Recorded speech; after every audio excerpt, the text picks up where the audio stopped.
एक बार सभी लोग जुड़ जाएं। 1-2 मिनट में सभी लोग जुड़ जाएं एक बार, जिससे अपन क्लास को स्टार्ट करें।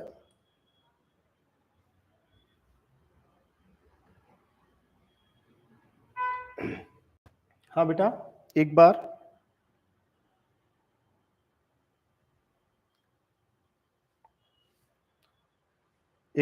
चेक कर लें, आवाज आ रही है, जिससे अपन क्लास को स्टार्ट करें।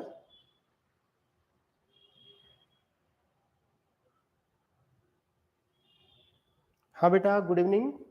राधे राधे विकास, गुड इवनिंग सभी को। शायद हो सकता है 1-2 मिनट पहले मैं आ गया, तो एक बार सभी लोग जुड़ जाएं, फिर अपन क्लास को आगे स्टार्ट करते हैं। एक वापस। हाँ बेटा, नमस्ते अभिनव। हाँ बेटा विकास, राधे राधे, गुड इवनिंग। एक बार सभी लोग जुड़ जाएं, फिर धीरे धीरे सबको आइडिया होने लग जाएगा कि सर डेली 7:45 आएंगे, 7:45 से 8:30, और जितनी भी इम्पोर्टेंट क्वेश्चंस होंगे उन सबको अपन डिस्कस करेंगे।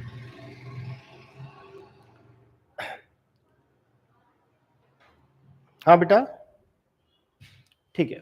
देखिए बेटा, हाँ बेटा, सभी को गुड इवनिंग। एक बार जो भी लोग जुड़ रहे हैं जुड़ जाएं। आवाज सबके पास आई रही है? ठीक है बेटा।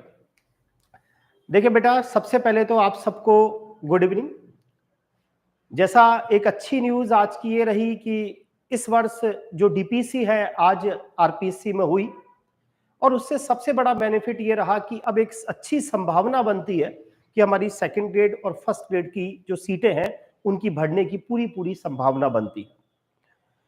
दूसरी बात, बार बार एक ही बात पुनः आपसे कहूंगा मैं कि सीटों से ना घबराएं।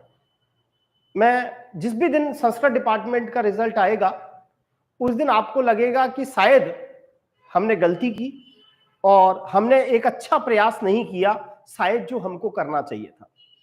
देखिए, एक बहुत बड़े जैन मुनि हैं, आज मैं उनकी बातें सुन रहा था, तो उन्होंने एक बहुत अच्छी बात बताई कि जब काले बादल छा जाते हैं ना, तो चिड़िया है, कबूतर है, वो अपने घोंसलों में छुप जाते हैं सब। मतलब चिड़िया कबूतर अपने घोंसलों में या किसी दूसरी जगह चले जाते हैं, लेकिन जो चील होती है ना, वो तब भी ऊंचाइयों को छूती है। वो इस बात की परवाह नहीं करती कि बरसात होगी तो क्या होगा, क्या नहीं होगा। उसी तरीके से आप लोग संस्कृत डिपार्टमेंट की जो तैयारी कर रहे हैं उसके अंदर आप इस बात की परवाह ना करें कितनी सीटें हैं कितनी नहीं। एक बार के लिए, 1-1.5 महीने के लिए आप पूरा पूरा प्रयास कीजिए, अच्छे से तैयारी करने की कोशिश कीजिए। देखिए, आज की जो क्लास है उसके अंदर मैंने पहला टॉपिक आज बायोमोलिक्यूल्स लिया है। ये बायोमोलिक्यूल्स सेकंड ग्रेड और संस्कृत डिपार्टमेंट हो चाहे सेकंड ग्रेड माध्यमिक हो, उसके अंदर ये 2 क्वेश्चन का दावेदार रहता ही है। क्वेश्चंस की स्टाइल्स में पुराने क्वेश्चन भी मिक्स होंगे, नए क्वेश्चन भी मिक्स होंगे, ईएमआरएस के क्वेश्चन भी मिक्स होंगे। हर क्वेश्चन को मैं आपके सामने शो करूंगा। अगर आपको आंसर आता है तो फिर आप लाइव में जरूर उसके आंसर दें, और उस तरीके से आपकी एक अच्छी प्रयास होगा, अच्छी मेहनत होगी। बार बार एक ही बात, उन्हें पूरे जोश के साथ, पूरी लगन के साथ एक बार 27 दिसंबर से 31 दिसंबर तक के बीच में होने वाले संस्कृत डिपार्टमेंट की सेकंड ग्रेड साइंस की तैयारियां पूरे जोर शोर से करेंगे। क्वेश्चन नंबर 1 मैं स्टार्ट कर रहा हूं। सेकंड ग्रेड 2022 में इस साल क्वेश्चन आया। इससे मुझे यह पता चलता है कि विटामिन से रिलेटेड क्वेश्चन बनने के चांसेस रहते हैं। देखिए, आज आपका एक काम रहेगा कि जो सारी चीजें मैं बोल रहा हूं, आप एनसीईआरटी 12th की किताब लेंगे, सेकंड पार्ट लेंगे, और उसमें से फटाफट फटाफट सारी रीडिंग्स लगा लेंगे। और सारे क्वेश्चंस, मेरा मानना यह रहेगा कि ज्यादातर क्वेश्चन मैं आपको आज ही डिस्क्राइब कर दूंगा कि इसमें क्या क्या क्वेश्चंस बनते हैं। अगर विटामिन की बात है तो 2-3-4 क्वेश्चन एनसीईआरटी में मेनली दे रखा है। पहला क्वेश्चन तो आपको पता है वो कौन कौन से विटामिन होते हैं जो वाटर सॉल्युबल होते हैं, तो अपने दिमाग में रखना है विटामिन बी और विटामिन सी, ये दोनों ऐसे विटामिन हैं जो वाटर सॉल्युबल होते हैं। आपको पता है विटामिन को 2 कैटेगरी में बांटा गया है। कुछ विटामिन तो ऐसे होते हैं जो फैट सॉल्युबल होते हैं, और कुछ विटामिन ऐसे होते हैं जो वाटर सॉल्युबल होते हैं, बी और सी वाटर सॉल्युबल विटामिन है, अपने दिमाग में रखें। अब शेष जो बच गए ए डी ई के, वो ऑटोमेटिक किस में आ जाएंगे, वसा में घुलने वाले विटामिन होंगे, फैट सॉल्युबल होंगे। तो क्वेश्चन नंबर 1 मेरे हिसाब से ये बनता है कि वो कौन कौन से विटामिन है जो वाटर सॉल्युबल होते हैं, तो आंसर होगा बी और सी। दूसरा, एनसीईआरटी में विटामिन के हिसाब से बनने की प्रोबेबिलिटी ये होती है वो कौन सा ऐसा विटामिन है जो हमारी बॉडी के अंदर स्टोरेज नहीं होता। तो आप सबको याद रखना है कि जो आपका विटामिन B12 है, ये एक ऐसा विटामिन है जो हमारी बॉडी के अंदर क्या नहीं होता, स्टोरेज नहीं होता। इसीलिए आपको क्वेश्चन नंबर 2 याद रखना है कि वो कौन सा विटामिन है जो आपकी बॉडी के अंदर स्टोरेज नहीं होता। तो आपको याद रखना है विटामिन B12। अब आप सबको यहां 4 विटामिन दे रखे हैं और आपसे पूछा गया है इसमें कौन सा ऐसा विटामिन है जिसका नाम पायरिडॉक्सिन होगा। पिछली बार विटामिन B12 पूछा गया।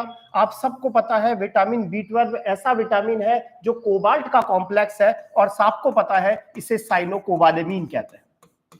साइनोकोबालेमिन, जिन्होंने फर्स्ट ग्रेड दिया इस साल ये क्वेश्चन पूछा, पर्नीसियस एनीमिया, पर्नीसियस एनीमिया कौन से विटामिन की कमी से होता है, तो विटामिन B12 की कमी से पर्नीसियस एनीमिया होता है। विटामिन B1 आप सब जानते हैं, विटामिन B1 को हम थायमीन कहते हैं, विटामिन B1 को हम थायमीन कहते हैं। विटामिन B2 आप सब जानते हैं, विटामिन B2 को आप राइबोफ्लेविन कहते हैं। विटामिन B6 इसे क्या कहा जाता है, पायरिडॉक्सिन कहा जाता है। तो उम्मीद करता हूं क्वेश्चन नंबर 1 आपके दिमाग में आया होगा। वापिस एक बार मैं बोल रहा हूं विटामिन से रिलेटेड क्या क्या क्वेश्चंस बनते हैं। पहला क्वेश्चन, वो कौन से विटामिन है जो वाटर सॉल्युबल होता है, बी और सी। वो कौन से विटामिन है जो फैट सॉल्युबल है, ए डी ई के। वो कौन सा विटामिन है जिसे पायरिडॉक्सिन कहेंगे, विटामिन B6 सेकंड ग्रेड 2022 इस साल। Vitamin B1 thiamine, vitamin B2 riboflavin, very very important vitamin B12। पहला क्वेश्चन, कोबाल्ट का कौन सा कॉम्प्लेक्स है, विटामिन B12। विटामिन B12 का दूसरा नाम क्या है, साइनोकोबालेमिन। और तीसरा चीज, विटामिन B12 की कमी से क्या होगा, पर्नीसियस एनीमिया। ठीक है, और वो कौन सा विटामिन है जिसको आप बॉडी में स्टोरेज नहीं कर सकते, तो वो आंसर क्या है, विटामिन B12। उम्मीद करता हूं क्वेश्चन नंबर 1 सभी के समझ में आ गया होगा। देखिए ये क्लासेस अगर आपको पसंद आती है तो आप ज्यादा से ज्यादा इनको लाइक जरूर करें, ज्यादा से ज्यादा शेयर करें, क्योंकि जितनी ज्यादा आप लाइक और शेयर करेंगे उतने ज्यादा मैं भी मोटिवेट होता हूं और हमें भी अच्छा लगता है। अगला क्वेश्चन, अगर आप एनसीईआरटी की बुक्स को देखेंगे तो कार्बोहाइड्रेट में हमारे कोर्स में ग्लूकोज दे रखा है। तो थोड़ा सा एक बार ग्लूकोज को डिस्कस करें। अगर हम ग्लूकोज की बात करें तो आप सबको पता है ग्लूकोज के अंदर एक एल्डिहाइड ग्रुप है। साथ ही साथ ग्लूकोज के अंदर अगर आप देखेंगे तो इस तरीके से उसके अंदर 2 डिग्री आपको अल्कोहल दिखाई देंगे और साथ ही साथ उसके अंदर एक 1 डिग्री अल्कोहल मिलेगा। पहली चीज, अभी तक आरपीएससी का एक सिनेरियो रहा है कि वो आपसे क्या करता है, ग्लूकोज की रिएक्शंस पूछता है। वो ये कहता है कि ग्लूकोज के अंदर अगर आप लंबे समय तक HI रखते हैं तो क्या है। तो ध्यान रखें ग्लूकोज की रिएक्शन HI के साथ, अगर आप सब ने एक नाम सुना हो, रेड फास्फोरस और HI। रेड फास्फोरस और HI एक बाप रिएजेंट है। बाप रिएजेंट का मतलब यह है उसको इस बात की ठेकेदारी दे रखी है कि तुझे कोई सा भी ग्रुप दिखे उसको फाइनली एल्केन्स में बदल देना। यहां आपको दिखाई दे रहा है एल्डिहाइड समूह है, इसको भी एल्केन में बदलेगा। ये चारों अल्कोहल्स हैं, इनको भी एल्केन में बदलेगा। CH2OH को भी एल्केन में बदलेगा। तो फाइनली ये रिजल्ट आया कि जो ग्लूकोज है इसकी रिएक्शन अगर आप HI से करोगे तो 6 कार्बन वाला एक एल्केन बनता है और उस 6 कार्बन वाले एल्केन का आप सबको नाम पता होना चाहिए। वो एल्केन आपका कौन सा है, नॉर्मल हेक्सेन। 1 2 3 4 5 और 6। देखें अगर आप एनसीईआरटी की बुक को चेक करेंगे तो 2 क्वेश्चन बनेंगे। अगर ग्लूकोज की रिएक्शन HI के साथ करें, कहीं भी मुझे HI दिख जाए तो ध्यान रखें एल्केन पर रिएक्शन को छोड़ना है। 6 कार्बन वाला एल्केन आपको पता है नॉर्मल हेक्सेन है। साथ ही साथ यहां दूसरी बात ये पता चलती है कि ग्लूकोज के अंदर ये जो सभी कार्बन है वो एक दूसरे के साथ स्ट्रेट लाइन में जुड़े हुए हैं, किसी भी प्रकार की ब्रांचिंग नहीं है। तो आपसे 2 क्वेश्चन पूछे, एक क्वेश्चन ये पूछा वो कौन सी रिएक्शंस है जिससे ये पता चलता है कि ग्लूकोज में 6 कार्बन है और 6 की 6 कार्बन एक स्ट्रेट लाइन में जुड़े हुए हैं, कोई भी ब्रांचिंग नहीं है, तो उसकी रिएक्शन किसके साथ? HI के साथ। तो ग्लूकोज को लंबे समय तक अगर HI के साथ रिएक्शन करेंगे तो आंसर क्या जाएगा? नॉर्मल हेक्सेन बनेगा। उम्मीद करता हूं क्वेश्चन नंबर 2 सबके समझ में आया होगा। और दूसरा क्वेश्चन यहां ये ध्यान रखना है कि ग्लूकोज के अंदर 6 कार्बन होते हैं, 6 एक स्ट्रेट चेन में जुड़े हुए हैं, इसकी पुष्टि कौन सी रिएक्शन करती है? तो वो है HI के साथ। नेक्स्ट क्वेश्चन की अगर हम बात करें, सेकंड ग्रेड 2022 में पूछा गया इसी साल। अब आप सबको आइडिया भी रहता है, सबने पढ़ा होगा ओलिगोसैकेराइड, सबने पढ़ा है पॉलीसैकेराइड, सबने पढ़ा है मोनोसैकेराइड, सबने पढ़ा है कार्बोहाइड्रेट को 3 कैटेगरी में बांटते हैं, मोनोसैकेराइड, ओलिगोसैकेराइड, पॉलीसैकेराइड। सबने पढ़ा है ओलिगोसैकेराइड्स क्या है? ये वो कार्बोहाइड्रेट है जिसमें 2 से 10 मोनोसैकेराइड इकाइयां आपस में जुड़ी रहती हैं। आप सबको पता होना चाहिए 2 मोनोसैकेराइड इकाइयों को आपस में जो बॉन्ड जोड़ता है उस बॉन्ड को अपन कौन सा बॉन्ड कहते हैं? ग्लाइकोसिडिक बॉन्ड कहते हैं। सेकंड ग्रेड 2022 में पूछा गया 2 मोनोसैकेराइड यूनिट्स जो आपस में जिस बॉन्ड से जुड़ी रहती है वो बॉन्ड आपका कौन सा बॉन्ड है? ग्लाइकोसिडिक बॉन्ड है। अगर आप ध्यान से देखेंगे तो इस तरीके से एनसीईआरटी की बुक में बता रखा है, यू करके, इस तरीके से, that is glycosidic bond, that is glycosidic bond. अब यही थोड़ा सा ध्यान रखना है, एक क्वेश्चन ये पूछा जाता है एमिनो एसिड्स आपस में कौन से बॉन्ड्स के द्वारा जुड़े रहते हैं? तो आप सबको आना चाहिए एमिनो एसिड्स आपस में कौन से लिंकेज से जुड़ते हैं? पेप्टाइड लिंकेज से। पता होगा 2 एमिनो एसिड्स हैं, आपस में कौन सी लिंकिंग से जुड़ेंगे? तो आप कहोगे पेप्टाइड लिंकिंग से जुड़ेंगे। और वो कहे 2 ग्लूकोज की 2 मोनोसैकेराइड इकाइयां आपस में किससे जुड़ती हैं? तो आप सब आंसर क्या देंगे? वो 2 मोनोसैकेराइड इकाइयां आपस में कौन सी लिंकिंग से जुड़ती है? ग्लाइकोसिडिक लिंकिंग से जुड़ती है। एनसीईआरटी की बुक उठाएंगे, पहली बात हमारे दिमाग में, पहली लाइन हमारे समझ में आई कि जो ग्लूकोज है, देखिए पूरा मैं ग्लूकोज पढ़ाऊंगा, अभी जैसे पूरा विटामिन पढ़ा दिया, अगर आप ध्यान से सुनेंगे, यहां मुझे धीरे धीरे करके याद होने लगा कि जो ग्लूकोज होता है वो पहली बात तो ग्लूकोज के अंदर या जो मोनोसैकेराइड्स यूनिट्स होती हैं वो आपस में जिस बॉन्ड से जुड़ती हैं उसे हम कौन सा बॉन्ड कहते हैं? Glycosidic bond. सर आप क्या कहना चाहते हैं? मैं ये कहना चाहता हूं जैसे माल्टोज है, आप सबको पता है माल्टोज एक डाइसैकेराइड है, सबको पता है माल्टोज 2 ग्लूकोज की यूनिट्स के जुड़ने से बनता है, तो आखिरकार वो 2 ग्लूकोज की यूनिट कौन से बॉन्ड से जुड़ती है? That bond is glycosidic bond. Amino acids आपस में कौन से बॉन्ड से जुड़ते हैं? आप कहोगे पेप्टाइड बॉन्ड। दूसरी रिएक्शन अभी हमने की कि ग्लूकोज के अंदर अगर आप HI मिलाएंगे तो फाइनली क्या होगा? याद करना है, फास्फोरस और HI रिएक्शन को एल्केन पर रोकता है, तो ग्लूकोज के अंदर 6 कार्बन वाला एल्केन नॉर्मल हेक्सेन बनेगा। उम्मीद करता हूं क्वेश्चन नंबर 3 आप सबके समझ में आया होगा। ये देखिए इस साल का रिजल्ट है सेकंड ग्रेड संस्कृत डिपार्टमेंट का। तो देखो जब ये 8, 9, 10 बच्चे ये सेलेक्ट हो सकते हैं तो आप क्यों नहीं? और कितनी सी सीटें थी सबको पता है, कितनी सी सीटें थी। फाइनली इसके अंदर एक तो मैना कुमावत ने ज्वाइन किया है, ये बच्ची ज्वाइन करेगी। एक मुकेश जी पहले से माध्यमिक में है, अंशुल सोनी पहले से माध्यमिक में है, इंदु पहले से माध्यमिक में है, शिवानी पहले से माध्यमिक में है, अनुज पहले से माध्यमिक में है, मोहन पहले से माध्यमिक में है, खुशबू पहले से ही लेक्चरर है, और मैना कुमावत जी ने इस बार इनकी संस्कृत डिपार्टमेंट में 18वीं रैंक थी और इन्होंने संस्कृत डिपार्टमेंट ज्वाइन किया है। वैसे सिलेक्शन तो ज्यादातर सभी का हुआ था, तो थोड़ा सा ध्यान रखें। अच्छा क्वेश्चन, ग्लूकोज की रिएक्शन। अब देखें पहली रिएक्शन हमें याद हुई कि ग्लूकोज की रिएक्शन HI के साथ फाइनली नॉर्मल हेक्सेन बनेगा। मैं बार बार कह रहा हूं इस किताब का, ये जो क्लास है इसका फायदा कब होना है? इसका नाम मैं खाने वाली क्लास ही इसलिए रखता हूं, आपको कुछ ज्यादा मेहनत नहीं करनी। आप जब भी खाना खाएं सुबह और शाम 20 मिनट सुबह क्लास को रखा सामने, एनसीईआरटी की बुक को देखा सामने, खाना खाते चले और आंसर क्वेश्चंस को देखते चले, आपको सारी धीरे धीरे एनसीईआरटी पूरी याद हो जाएगी। और आपको एनसीईआरटी याद हो गई ना तो आप समझ लो अपना काम हो गया। अब देखिए ग्लूकोज का 2 तरीके से ऑक्सीकरण बता रखा है, थोड़ा सा मैं आइडिया दे दूं। ये ग्लूकोज है, आपको पता है ग्लूकोज के अंदर एल्डिहाइड ग्रुप है, साथ में ग्लूकोज के अंदर इस तरीके से 4 2 डिग्री अल्कोहल है, और एक आप सबको पता है इसके अंदर क्या है? 1 डिग्री अल्कोहल है। 2 रिएक्शन पूछी जाती है। अगर ग्लूकोज का ऑक्सीडेशन आपने ब्रोमीन वाटर से किया तो एक्चुअल में क्या है? जो ये ब्रोमीन वाटर है ना, ये माइल्ड ऑक्सीडाइजिंग एजेंट है, ये दुर्बल ऑक्सीकारक है, ये दुर्बल ऑक्सीकारक है। ये केवल इस एल्डिहाइड को ही एसिड में बदलता है और किसी को नहीं बदलता। अभी देखें यहां दो क्वेश्चन आएंगे। एक बार मुझसे कहा जाएगा कि आपको ग्लूकोज का ऑक्सीडेशन करना है ब्रोमीन वाटर के साथ, तो अगर आपको लगे कि मैंने एल्डिहाइड को ही केवल एसिड में बदला है, that is gluconic acid, that is gluconic acid. और अगर ये लिखा हो कि ग्लूकोज की रिएक्शन हम कंसंट्रेट HNO3 से करा रहे हैं, तो क्या बनेगा? तो कंसंट्रेट HNO3 एक स्ट्रॉन्ग ऑक्सीडाइजिंग एजेंट है, वो ना केवल इस एल्डिहाइड को COH के अंदर बदलता है, बल्कि जो ये प्राइमरी अल्कोहल है इसको भी किस में बदल देता है? COH में। और जो हमारा एसिड बनता है उस एसिड का नाम क्या है? Saccharic acid. तो ध्यान रखें, क्वेश्चन पूछा गया कि जो ग्लूकोज है उसका नाइट्रिक एसिड के साथ अगर आप ऑक्सीडाइज कराओगे, तो मैंने कहा एल्डिहाइड और प्राथमिक अल्कोहल दोनों ऑक्सीडाइज होकर एसिड में बदलते हैं, और ये पूरा की पूरा एसिड में बदल रहा है, इसीलिए इसका नाम क्या है? सैक्रिक एसिड है। और अगर यही क्वेश्चन इस तरीके से होता कि ग्लूकोज का आप ब्रोमीन वाटर के साथ ऑक्सीडाइज करा रहे हो तो क्या बनता, तो आपको आंसर क्या करना था? Gluconic acid. लेकिन कंसंट्रेट HNO3 के साथ अगर रिएक्शन करा रहे हो तो आपको क्या बनेगा? सैक्रिक एसिड बनेगा। बार बार कहूंगा, क्लासेस अच्छी लगे तो जरूर इसको लाइक करें, जरूर इसको शेयर करें, क्योंकि जितना आप लाइक करेंगे, शेयर करेंगे, मेरा भी मोटिवेशन बढ़ता है। और देखिए, क्लास में लाइव में आने की कोशिश करें।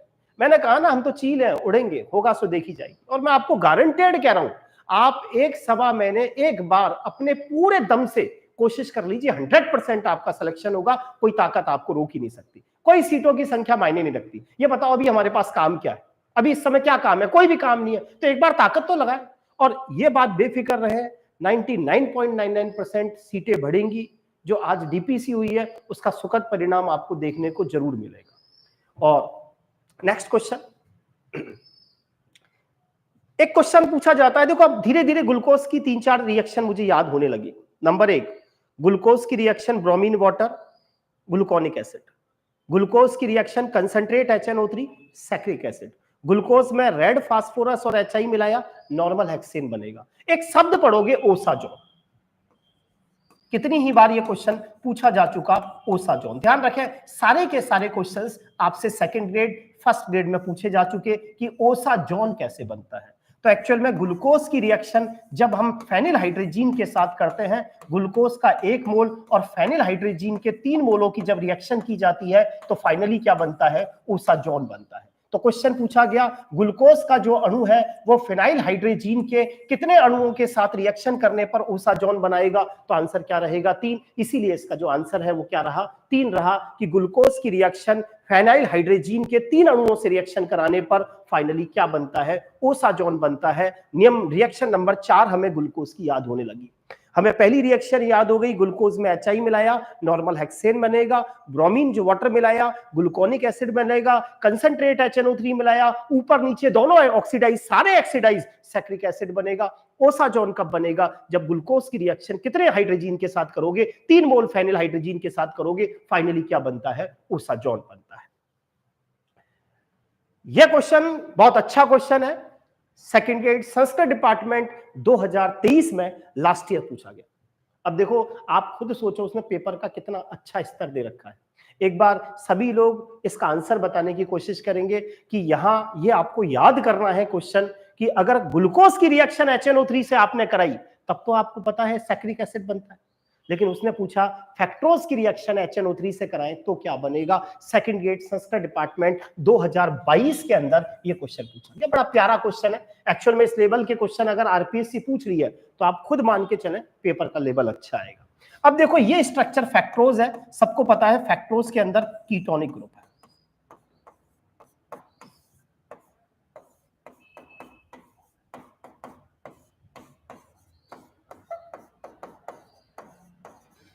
अगर हम इस फैक्टोज की रिएक्शन HNO3 से कराते हैं तो देखो फाइनली इसमें से ये CO2 गैस बाहर निकलती है और 3 प्रोडक्ट बनते हैं। कितने प्रोडक्ट बनते हैं? 3। एक प्रोडक्ट तो इसमें बनता है ट्राई हाइड्रोक्सी ग्लूटेरिक एसिड, इस तरह से ये COH, यानी ये CH2H कन्वर्ट होता है COH में, CO2 गैस बाहर निकलती है, ये तीनों हाइड्रोक्सी यहां रहते हैं और साथ ही साथ ये CH2H भी COH में बदलता है, दैट इज ग्लूटेरिक एसिड। इसे बोलते हैं ट्राई हाइड्रोक्सी ग्लूटेरिक एसिड। साथ में बनता है टार्टरिक एसिड, साथ में बनता है टार्टरिक एसिड,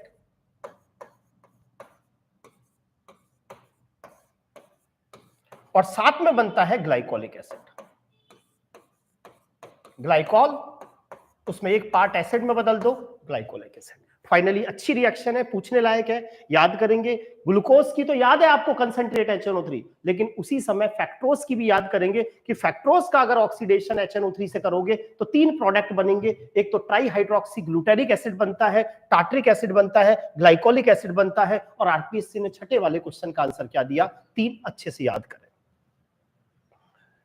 अभी अभी मैंने कहा कि एनसीईआरटी में लिखा हुआ है कि ग्लूकोज के अंदर कार्बोनिल समूह है, ग्लूकोज के अंदर एल्डिहाइड समूह है। इसकी पुष्टि कैसे होती है कि ग्लूकोज के अंदर एल्डिहाइड ग्रुप है? फर्स्ट ग्रेड में पूछा गया कि ग्लूकोज के अंदर एल्डिहाइड ग्रुप है, इसकी पुष्टि कैसे होगी? ये इसमें एल्डिहाइड ग्रुप है, तो एक्चुअल में ग्लूकोज के अंदर कार्बोनिल समूह है। इसकी पुष्टि के लिए एनसीईआरटी में 2 रिएक्शन बता रखी है। एक तो बता रखा है कि अगर आप ग्लूकोज की रिएक्शन हाइड्रोक्सिल एमीन से कराते हो, हाइड्रोक्सिल एमीन से कराते हो, तो इस ग्लूकोज का केवल जो एल्डिहाइड वाला पार्ट है वो हाइड्रोक्सिल एमीन से रिएक्शन करता है, इसमें से वाटर बाहर निकलता है और फाइनली क्या बनता है, ऑक्सिजन बनता है। साथ ही साथ ग्लूकोज की रिएक्शन अगर हम हाइड्रोजन साइनाइड के साथ करें तो उस स्थिति के अंदर भी केवल एल्डिहाइड वाला जो पार्ट है वो रिएक्शन करता है और क्या बनाता है, साइनोहाइड्रीन बनाता है। तो आपसे पूछा गया निम्नलिखित में से वो कौन सी रिएक्शन है जो ये बताती है कि ग्लूकोज के अंदर कार्बोनिल ग्रुप है? तो आपका आंसर क्या है, हाइड्रोक्सिल, हाइड्रोक्सिल एमीन। देखिए यहां 3-4 तरह की बात एनसीईआरटी में दे रखी है। नंबर 1, ग्लूकोज के अंदर 6 कार्बन होते हैं, छहों की छहों एक स्ट्रेट लाइन में जुड़े हुए हैं, इसकी पुष्टि कौन करता है, HI। दूसरा क्वेश्चन, ग्लूकोज के अंदर एल्डिहाइड ग्रुप होता है, इसका पता कौन सी रिएक्शन से चलता है, हाइड्रोक्सिल एमीन, और आंसर क्या करना है, HCl। अगर आपसे पूछे कि ग्लूकोज के अंदर 5 एल्कोहलिक ग्रुप पाए जाते हैं, इसकी पुष्टि किससे होती है, तो आप आंसर करेंगे एसिटिक एनाइड्राइड से। ये सारे के सारे H हटते हैं और यहां एसीटेट एसीटेट जुड़ जाता है और पेंटा एसीटेट बन जाता है, ग्लूकोज पेंटा एसीटेट बन जाता है।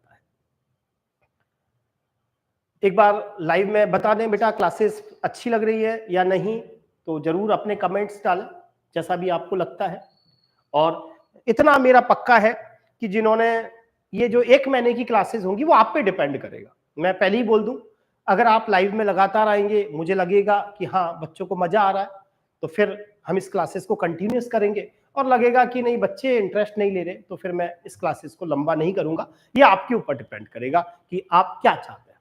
और अगर आपको क्लासेस पसंद है तो मैं यही कहूंगा, लाइक करें, शेयर करें, ज्यादा से ज्यादा लोगों को इसकी जानकारी दें। अब आपसे पूछा गया, सबको पता है कि ग्लूकोज के अंदर सबने साइक्लिक स्ट्रक्चर बनाई है। सेकंड ग्रेड 2018 का क्वेश्चन है कि ग्लूकोज के अंदर जो 6 मेंबर की रिंग साइक्लिक स्ट्रक्चर बनती है, आप सबको पता है उसे पायरनोज रिंग कहते हैं। और फैक्ट्रोज के अंदर जो 5 मेंबर की रिंग आप बनाते हो साइक्लिक स्ट्रक्चर बनाते समय, उस रिंग को आपको सबको पता है फ्यूरनोज कहते हैं। सेकंड ग्रेड 2018 में पूछा गया ग्लूकोज और फैक्ट्रोज में क्या डिफरेंस है, या ग्लूकोज और फैक्ट्रोज में कौन सी स्ट्रक्चर है? दोनों में फ्यूरनोज स्ट्रक्चर है? नहीं। दोनों में पायरनोज स्ट्रक्चर है? नहीं। पायरनोज स्ट्रक्चर क्या है सर? 6 मेंबर की रिंग होती है जिसमें एक हेटेरोएटम ऑक्सीजन होता है। सर फ्यूरनोज रिंग क्या होती है? ये 5 मेंबर की रिंग होती है जिसमें एक हेटेरोएटम ऑक्सीजन होता है। तो ग्लूकोज के अंदर पायरनोज संरचना है, जबकि फैक्ट्रोज के अंदर कौन सी संरचना है? फ्यूरनोज। तो उम्मीद करता हूं क्वेश्चन नंबर 8 का आंसर 3 आप सबके समझ में आया होगा। वापिस वही क्वेश्चन सेकंड ग्रेड में पूछा गया, ग्लूकोज के अंदर हम ऐसा क्या मिलाएं ताकि एक क्रिस्टलीय कंपाउंड ओसाजोन बने? तो अभी अभी बताया था, ग्लूकोज की रिएक्शन फेनिल हाइड्रोजीन के 3 अणुओं के साथ जब हम कराते हैं तो ओसाजोन बनता है। तो ग्लूकोज किससे अभिक्रिया करके एक क्रिस्टलाइन ओसाजोन बनाता है? आप सबको पता है इसका आंसर क्या रहेगा, फेनिल हाइड्रोजीन रहेगा। कि ग्लूकोज फेनिल हाइड्रोजीन के साथ रिएक्शन करके ओसाजोन डेरिवेटिव बनाता है। सभी बहुत अच्छा आंसर दे रहे हैं, अच्छा प्रयास है, सभी लोग करेंगे, आप मेहनत करेंगे, मैं करूंगा, और जरूर सुखद परिणाम आएंगे। ये इस साल फर्स्ट ग्रेड के अंदर आया क्वेश्चन। अभी अभी मैंने कहा, अब आपको ग्लूकोज के रेस्पेक्ट में सूची 1 और सूची 2 दी। अभी अभी मैंने कहा कि ग्लूकोज के अंदर हम HI मिला देते हैं और बहुत देर तक गर्म करते हैं। तो ग्लूकोज 6 कार्बन वाला नॉर्मल हेक्सेन बनाता है, और उससे आपको यह पता चलता है कि ग्लूकोज के अंदर 6 कार्बन होते हैं और 6 की 6 स्ट्रेट लाइन में जुड़े रहते हैं। तो फर्स्ट का आंसर, थर्ड आपका आंसर यही सॉल्व हो गया। ये हो नहीं सकता, ये हो नहीं सकता, ये हो नहीं सकता। अभी अभी मैंने कहा ग्लूकोज के अंदर एल्डिहाइड ग्रुप होता है। इसकी पुष्टि 2 रिएक्शन से होती है। पहली बात तो इसके अंदर हाइड्रोक्सिल एमीन मिला सकते हो तो ऑक्सिम बनता है। दूसरी चीज अभी अभी बताया, एससीएन मिलाते हो तो मैंने अभी अभी आपसे कहा था कि एससीएन मिलाने के पास साइनोहाइड्रीन बनता है, जिससे आपको यह पता चलता है कि इसके अंदर कौन सा ग्रुप है, एल्डिहाइड ग्रुप है। अभी अभी मैंने कहा कि अगर इसकी रिएक्शन ब्रोमीन वाटर के साथ कराओगे ग्लूकोज की, तो ग्लूकोज का जो ये एल्डिहाइड वाला ग्रुप है यही केवल एसिड में बदलता है, जिसको मैंने ग्लूकोनिक एसिड कहा था। तो ग्लूकोज की रिएक्शन ब्रोमीन वाटर के साथ जब हम ऑक्सीडाइज कराते हैं तो आपको पता है केवल एल्डिहाइड वाला ग्रुप एसिड में बदलता है। उससे यह पता चलता है कि ग्लूकोज के अंदर कौन सा ग्रुप है, एल्डिहाइड ग्रुप। और आपको पता लग रहा है, अभी अभी मैंने कहा कि ग्लूकोज की रिएक्शन अगर एसिटिक एनहाइड्राइड के साथ करा दे तो एल्डिहाइड को छोड़ दीजिए, बचे हुए जो 5 हाइड्रोक्सी ग्रुप है उनके साथ एसीटेट ग्रुप जुड़ जाता है, जिसे कहा जाता है ग्लूकोज पेंटा एसीटेट। और उससे पता चलता है कि इसके अंदर कौन सा समूह है, 5 OH समूह है। इसीलिए इसका आंसर क्या रहा, 10वें का आंसर क्या रहा, 1 रहा। देखो एक और बड़े मजे की बात है बेटा, एक बार आप आयनिक साम्य छोड़ सकते हैं। मैं हमेशा कहता हूं एक बार आप जो चैप्टर आपको टफ लगता है उसको छोड़ दीजिए। आपको जो छोटे छोटे चैप्टर है ना, अगर आपने वो भी अच्छे से कर लिए तो काफी कुछ आपको एक स्कोरिंग तक पहुंचाता है। आपको इलेक्ट्रोकेमिस्ट्री नहीं हो पा रहा, कोई बात नहीं, बायोमोलिक्यूल्स मत छोड़िए, 2 क्वेश्चन देगा। केमिस्ट्री इन एवरीडे लाइफ मत छोड़िए, 1 क्वेश्चन देगा। पॉलीमर कतई मत छोड़िए, 1 क्वेश्चन देगा। तो मेरे 4-5 क्वेश्चन इजी गोइंग में आ रहे हैं। और कुछ नहीं करना, मैं बोलता जा रहा हूं, एनसीईआरटी को सामने रखना है। अगर आपके पास एनसीईआरटी की बुक है तो आपको अब तक रट जाएगी सारी ग्लूकोज की रिएक्शंस। ये थोड़ा सा अलग चीज आ गई, ये एक्चुअल में बॉटनी वाले ज्यादा अच्छा बता पाएंगे। सबने पढ़ा है न्यूक्लियोसाइड, और बायो के स्टूडेंट हो सब जानते हैं न्यूक्लियोटाइड। सबको पता है डीएनए न्यूक्लियोटाइड से मिलकर बने होते हैं, और ये जो एडिनोसिन है वो एक प्रकार का न्यूक्लियोसाइड होता है। इसीलिए 11वें का आंसर क्या रहेगा, सेकंड रहेगा। बेटा क्वेश्चन केमिस्ट्री के अंदर अलग अलग डिपेंड करता है। जैसे अपने करीबन करीबन 150 क्वेश्चन आते हैं, तो उसमें कई बार 120 क्वेश्चन सब्जेक्ट के आ जाते हैं, कई बार 130। तो करीबन करीबन केमिस्ट्री का जो सिनेरियो है वो 40 क्वेश्चन के आसपास रहता है, 38, 39, 40। बायो के क्वेश्चन का सिनेरियो रहता है और फिजिक्स के क्वेश्चन का सिनेरियो रहता है। अब क्या है, जनरली फिजिक्स के क्वेश्चन आजकल एग्जामिनर बेटा बहुत ज्यादा देता है, लेकिन वो हो नहीं पाते एग्जाम में। क्या होता है, हमें अभी तो लगता है कि हम कर लेंगे, लेकिन जब एग्जाम में देते हैं, हो सकता है मेरी बात आपको लगे कि नहीं सर पता नहीं क्या कह रहे हैं, तो मेरे कहने पर एक बार आप सेकंड ग्रेड लास्ट ईयर 2022 का पेपर उठा लें, तो आपको अपने आप ट्रेंड पता लगने लग जाएगा कि फिजिक्स किस स्तर की वो पूछता है। और जो फिजिक्स वो जिस स्तर की पूछता है उसके लिए आपको 1-2 साल देने पड़ेंगे, तब जाकर आप वहां कुछ कर पाएंगे। तो हमारे लिए जो स्कोरिंग चीज रहती है वो एक तो रहता है केमिस्ट्री, और एक हमारे लिए बेटा स्कोरिंग सब्जेक्ट रहता है बॉटनी और ज़ूलॉजी, और साथ में हमारे पास स्कोरिंग सब्जेक्ट रहता है टीचिंग मेथड। बस यही हमारी कर्णधार है जो हमको पार ले जा सकते हैं, और उसमें भी स्पेशली जिसका केमिस्ट्री सॉलिड है वो तो ऐसा कर्णधार है वही पार कर लेता है। मैंने आपसे क्या कहा, 30 दिन सिर्फ मेरे कहने के लिए। जैसे आप खाना खाते हैं, कुछ नहीं करना, क्लास को खोलना है, क्वेश्चनों को सुनना है, बायोमोलिक्यूल्स को सामने रखना है, एनसीईआरटी की बुक को सामने रखना है, कुछ नहीं करना, और आपको धीरे धीरे लगेगा कि मुझे एनसीईआरटी पूरी याद होगी। लेकिन थोड़ा सा इतना सा टाइम देना है। खाने वाली क्लास का मतलब है 20 मिनट की सुबह डोज लेनी है और 20 मिनट की शाम को डोज लेनी है, आपका काम हो जाएगा।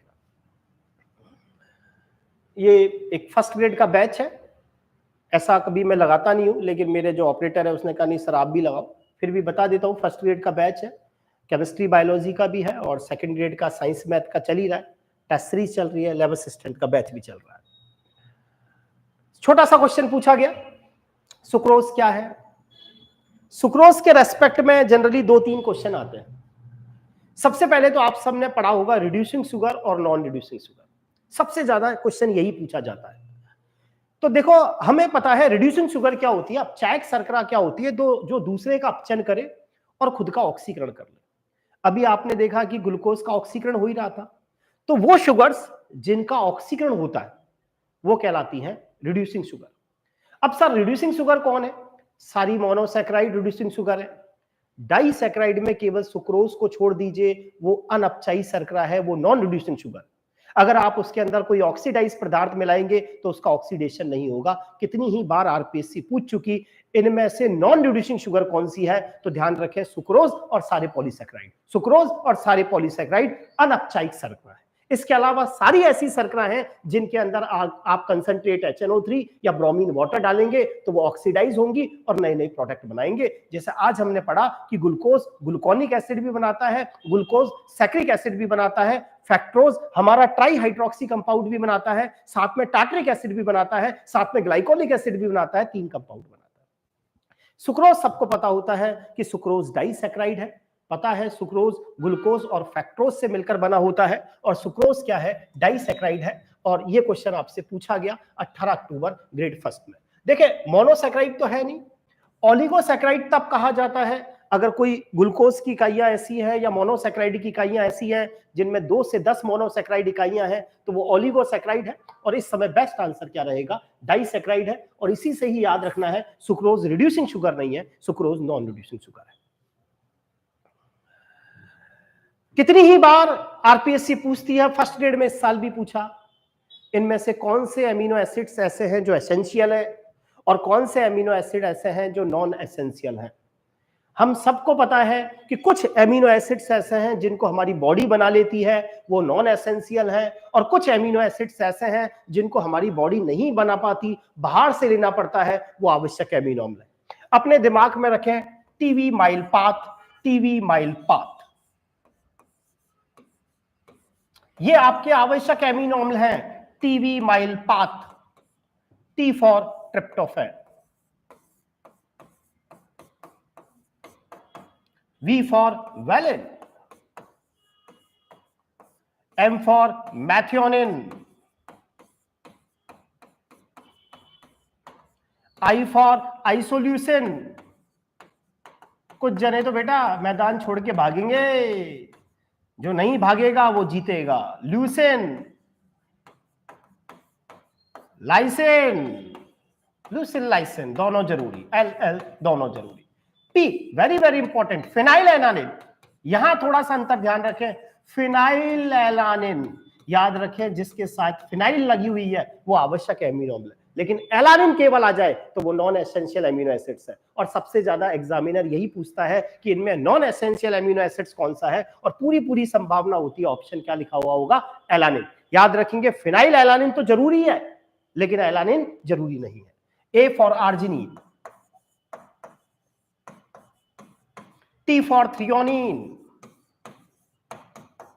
और एच फॉर हिस्टिडीन।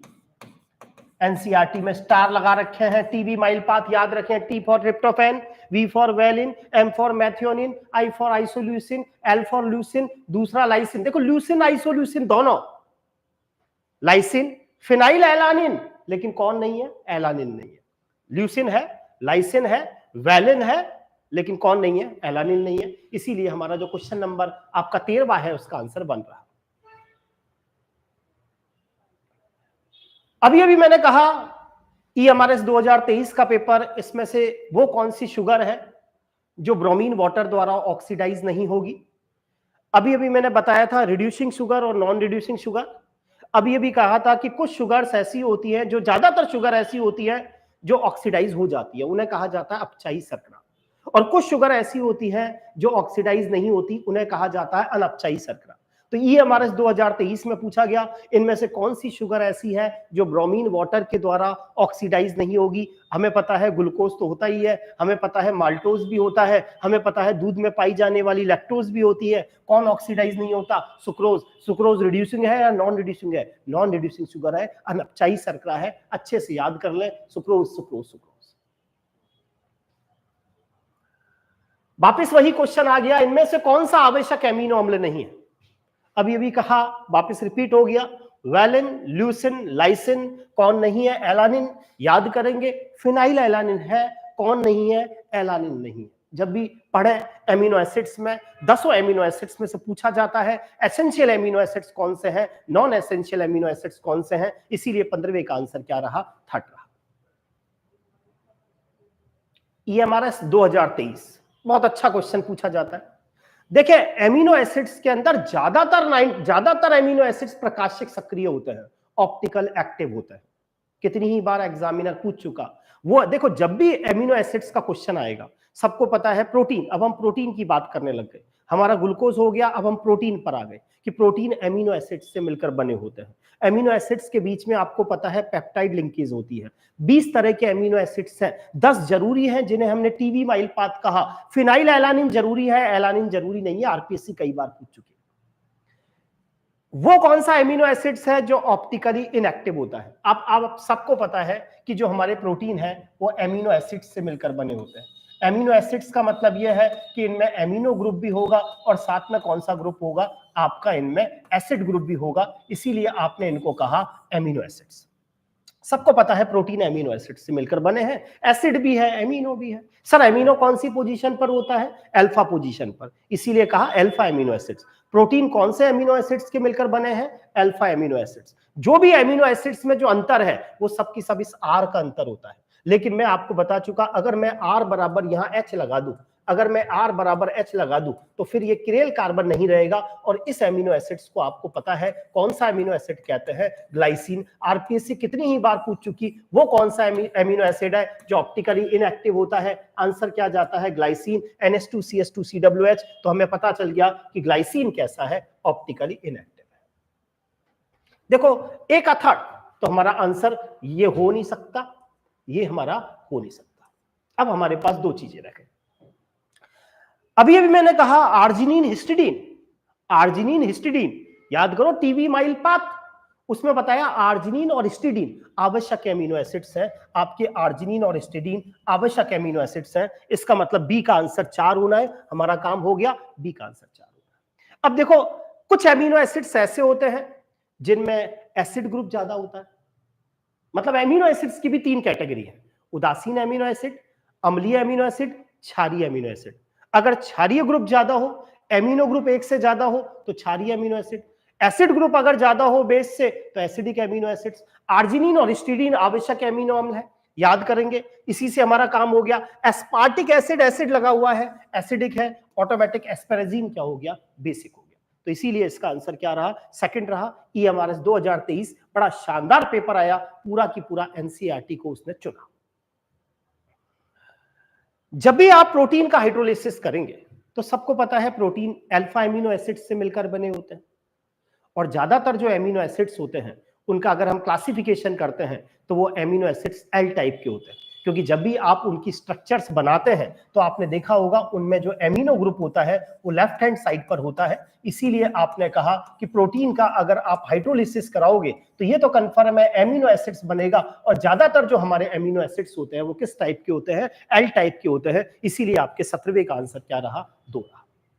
बहुत अच्छा आंसर दे रहे हो बेटा आप लोग, और इससे ये पता भी लग रहा है बेटा आप लोग बहुत अच्छी मेहनत कर रहे हो।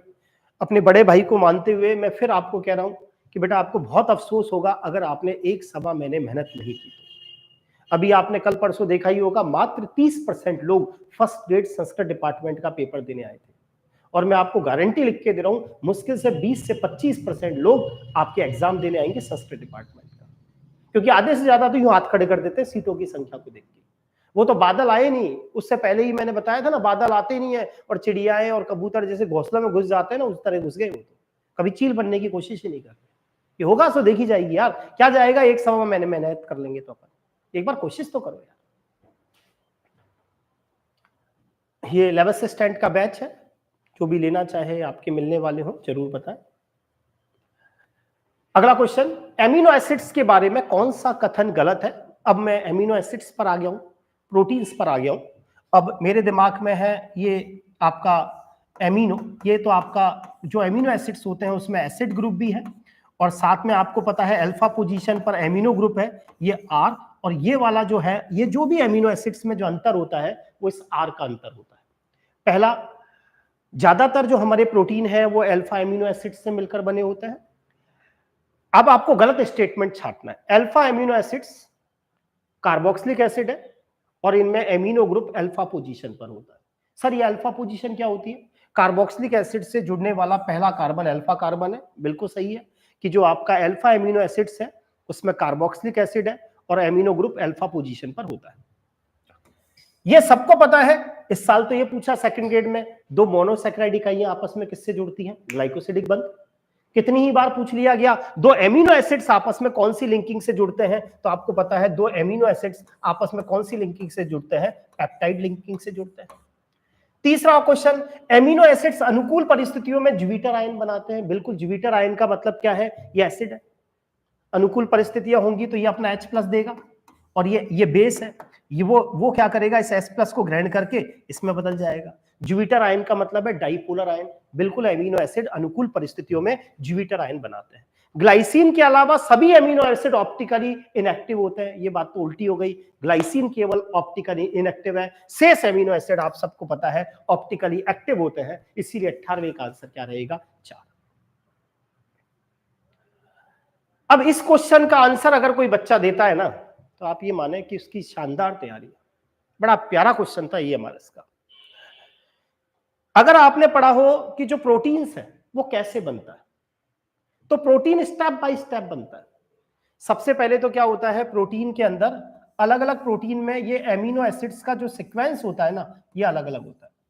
जैसे आपने कहा ये क्रिएटिन प्रोटीन है, आपने कहा ये एल्बुमिन प्रोटीन है, आपने कहा ये ग्लोबुलिन प्रोटीन है। तो अंतर किस बात का है? एमिनो एसिड्स के सीक्वेंस का। किसी में कोई एमिनो एसिड कहीं है, किसी में कोई एमिनो एसिड कहीं है। तो ये जो एमिनो एसिड्स का जो ये सीक्वेंस होता है, इसे कहा जाता है प्रोटीन की प्राइमरी स्ट्रक्चर। सबसे पहले प्रोटीन में प्राइमरी स्ट्रक्चर बनती है, फिर हाइड्रोजन बॉन्डिंग के कारण ये वाली जो स्ट्रक्चर है वो हेलिक्स में बदल जाती है। कितनी ही बार क्वेश्चन पूछ लिया गया, प्रोटीन की जो सेकेंडरी स्ट्रक्चर्स होती हैं उनमें कौन सा बॉन्ड होता है? आंसर है हाइड्रोजन बॉन्ड होता है। इस साल बड़ा प्यारा क्वेश्चन पूछा गया। इसके बाद अब ये जो हेलिक्स स्ट्रक्चर है ये और भी ज्यादा चेंज होती है और टर्सरी स्ट्रक्चर बना लेती है। पूछा गया टर्सरी स्ट्रक्चर में कौन कौन से बॉन्ड होते हैं? याद रखेंगे, टर्सरी स्ट्रक्चर में एनसीईआरटी में 4 बॉन्ड बता रखे हैं। एक तो डाइसल्फाइड बॉन्ड, एक हाइड्रोजन बॉन्ड, एक वांडरवाल बॉन्ड और एक बता रखा है इलेक्ट्रोस्टैटिक फोर्स। एनसीईआरटी की लास्ट लाइन। और पूछा इसमें कौन सा बंध नहीं होता? अच्छे से याद रखें, इसमें पेरोक्साइड लिंकेज नहीं होती, इसमें डाइसल्फाइड लिंकिंग होती है, इसमें हाइड्रोजन बॉन्डिंग होती है, इसमें वांडरवाल फोर्सेस होते हैं। इसीलिए 19 का आंसर क्या रहा? सेकंड रहा। अभी अभी कहा प्रोटीन की फर्स्ट ग्रेड में पूछा गया, प्रोटीन की उस स्ट्रक्चर को क्या कहते हैं जिसमें एक एमिनो एसिड का एक स्पेसिफिक सीक्वेंस होता है, किसके बाद ये आएगा, ये आएगा, ये आएगा, ये आएगा। वो प्रोटीन की कौन सी स्ट्रक्चर कहलाती है? Primary structure. अब ये एमिनो एसिड ऐसे हो जाते हैं, दैट इज सेकेंडरी स्ट्रक्चर। कौन से बॉन्ड के कारण? हाइड्रोजन बॉन्ड के कारण। और भी हो गए किसके कारण? Tertiary structure. कौन कौन से बॉन्ड? 4 बॉन्ड। अभी अभी बताया कौन कौन से बॉन्ड होते हैं? डाइसल्फाइड है। क्या बताया? हाइड्रोजन लिंकिंग है। क्या है? वांडरवाल फोर्स है। क्या है? इलेक्ट्रोस्टैटिक फोर्स है। कौन सा फोर्स नहीं है? पेरोक्साइड लिंकेज नहीं है। उम्मीद करता हूं आज के क्वेश्चन आपके समझ में आए होंगे, और अगर समझ में आए हैं तो मैं उम्मीद करूंगा कि आप इसको ज्यादा से ज्यादा लाइक और ज्यादा से ज्यादा शेयर करेंगे। डेली मैं 7:45 से 8:30 आऊंगा। 3 दिन की जो क्लास होगी उसके अंदर में आपका बायोमोलिक्यूल, अभी बायोमोलिक्यूल का और भी मैटर बच रहा है, बायोमोलिक्यूल रट जाएगा, टेंशन ही ना करें। फिर उसके बाद मेरा अगला उद्देश्य होगा पॉलीमर, रट जाएगा। फिर उसके बाद मेरा अगला उद्देश्य होगा दैनिक जीवन में रसायन। 3 दिन में ये तीनों चैप्टर हम इस वीक में संडे से पहले पहले सारे रट डालेंगे। एनसीईआरटी पूरी रटा दूंगा, बेफिक्र रहे। Thank you. और जरूर क्लास को शेयर करें, लाइक करें अगर पसंद आती है तो, और जो भी आपके कमेंट्स हैं जरूर दें। थैंक यू सभी का।